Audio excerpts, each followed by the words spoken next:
Hi, it's Stephen here for Bland Designs, and this is another acrylic pouring experiment. And this time I'm using some really cheap kids paints. I'm using uh, Tempera paints, and I bought them in these bottles. I got them over at Dessers. I've got a package of 6 for about $24, and they just have basic colors: blue, yellow, red, white, black, and green. And I'm mixing up the blue, the yellow, and the red with some white. Now, this is Danny Clark's formula. And what he does is he was trying to create a pour that kids could do that would be sort of non-toxic. And tempera paint is definitely non-toxic.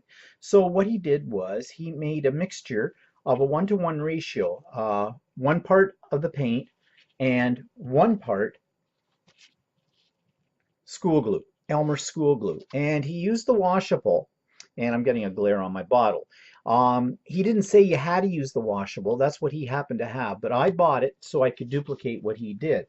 Um, Now, my idea in my head is I'm still trying to look for a way that I could do a pour in an art journal or on at least a piece of uh, heavy paper that could be placed in an art journal as a background.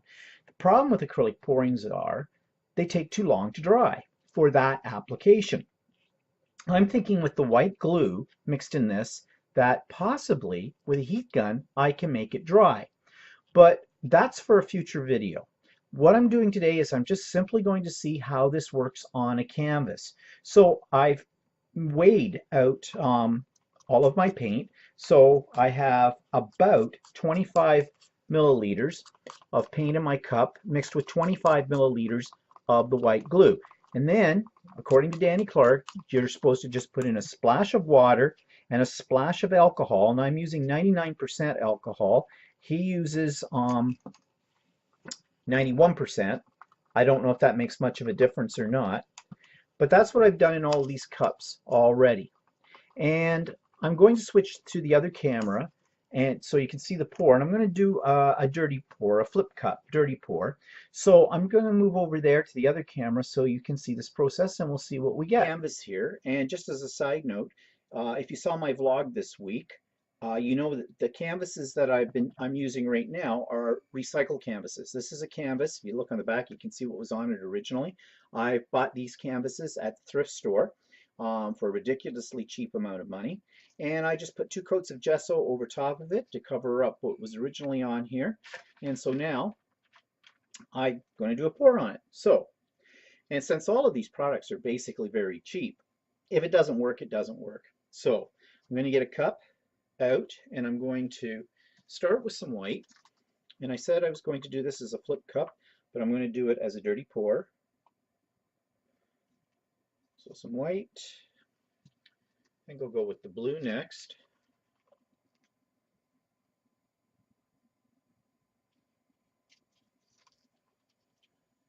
Some yellow.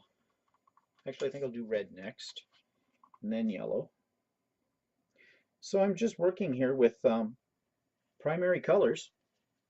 Didn't have much choice because that's the only colors basically that the tempera paints I bought came with.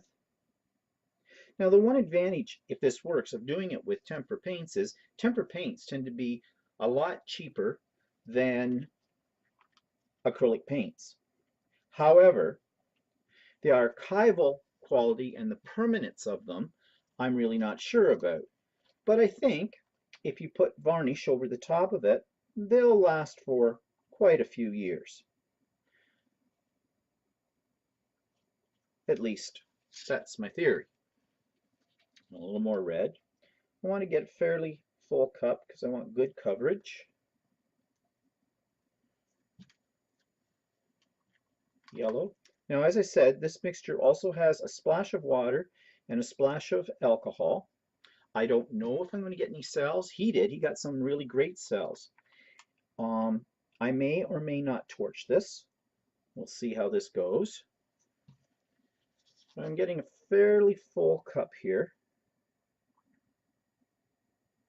Another good question would be whether or not you could actually do acrylic skins with this.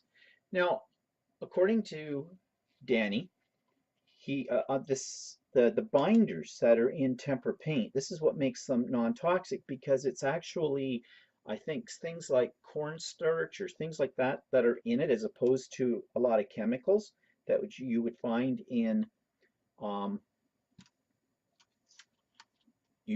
like the usual kinds of acrylic paints that you would be using. So that's what makes them childproof. Okay,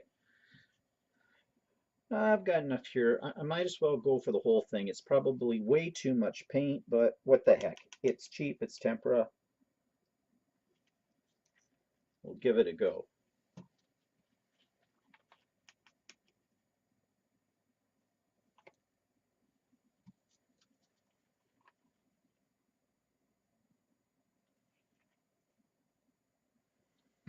I'm wondering if I'm a little top heavy on the yellow. Let's finish off with some white.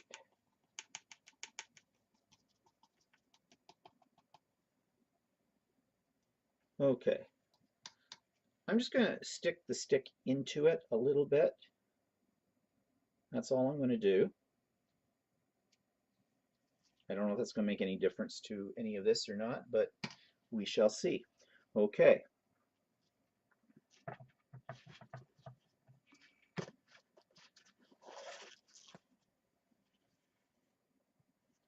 I'm just going to let that sit there for a second. I'm going to grab my torch just to have it handy. And I'm just letting this pour out. Let's see what happens.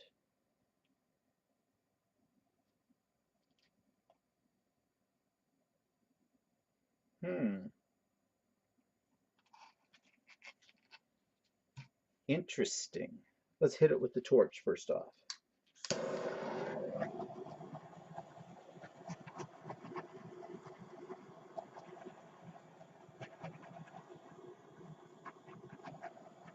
Getting a few cells, but they're kind of micro. They're not very big. I'm liking this in here.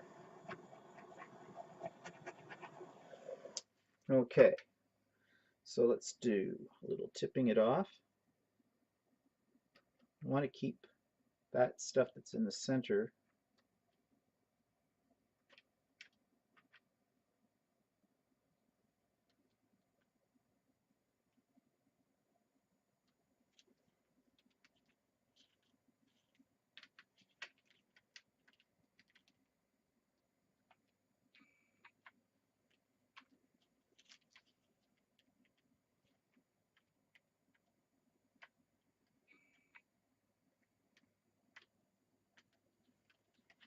Okay, see if I can get some more of this pattern more into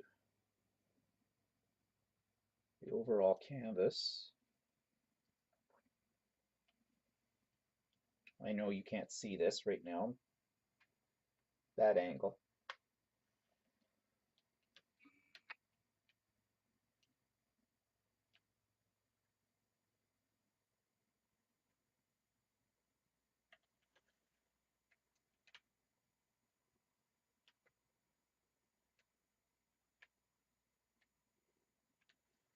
Okay, that's not bad. No cells, really, but I kind of figured I wasn't going to get the cells with it. Danny Clark did, but you know me, cells seem to be very elusive to my work for some reason. So just cleaning off my fingers here, and I'm going to torch it one more time. Actually, I'm going to touch up the sides first.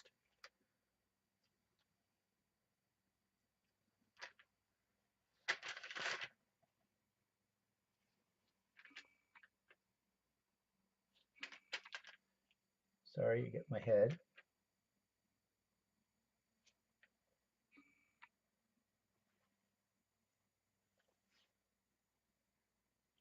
This runoff that's here, it's on my freezer paper, so I'm going to leave it there, see if it will create a form of an acrylic skin. Just, again, another experiment. I'll let you know in a future video how that worked out. Okay, I think I'll torch it one more time.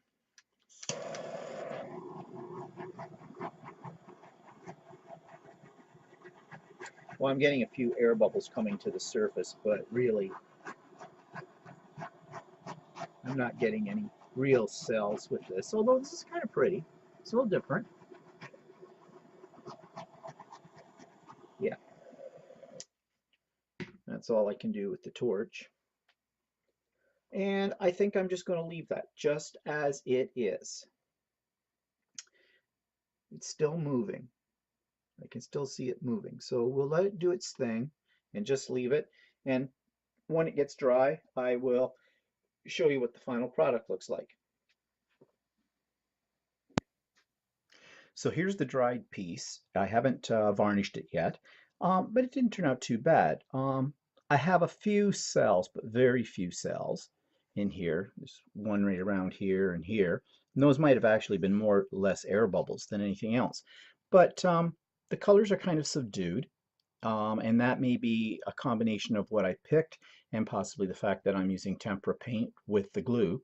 And another interesting thing is that it actually soaked through the back of the canvas. Now this canvas is one of those recycled canvases I mentioned before, but it had 2 coats of gesso on it. And nevertheless, the paint actually did soak through the canvas. Not that it's causing me any grief, it's just kind of an interesting observation.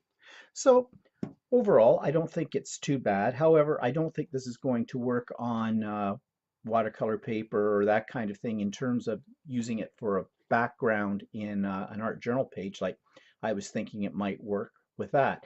It also seemed to take quite a long time to dry, longer than the other mixtures. Maybe that's the glue. I would have thought it would dry faster. I do have some leftover paint on my freezer paper that was underneath this, the drippings, which I'm going to use as skins, but they are still not dry and it's been, well, this I left overnight. This has been drying for about 24 hours. And so, of course, so have the skins. So I'm going to leave those for another day or two until they cure and see how those work. But anyways, in a pinch, or if you're doing this with kids, tempera paint might be the way to go. It will work. It's just not going to give you, I don't think, the cells that you would get with the other products. But then again, maybe if I tried mixing it more with other products, maybe I can get that. Anyways, another experiment. I'm not done yet. I'm still experimenting, so stay tuned for future ones. Bye-bye.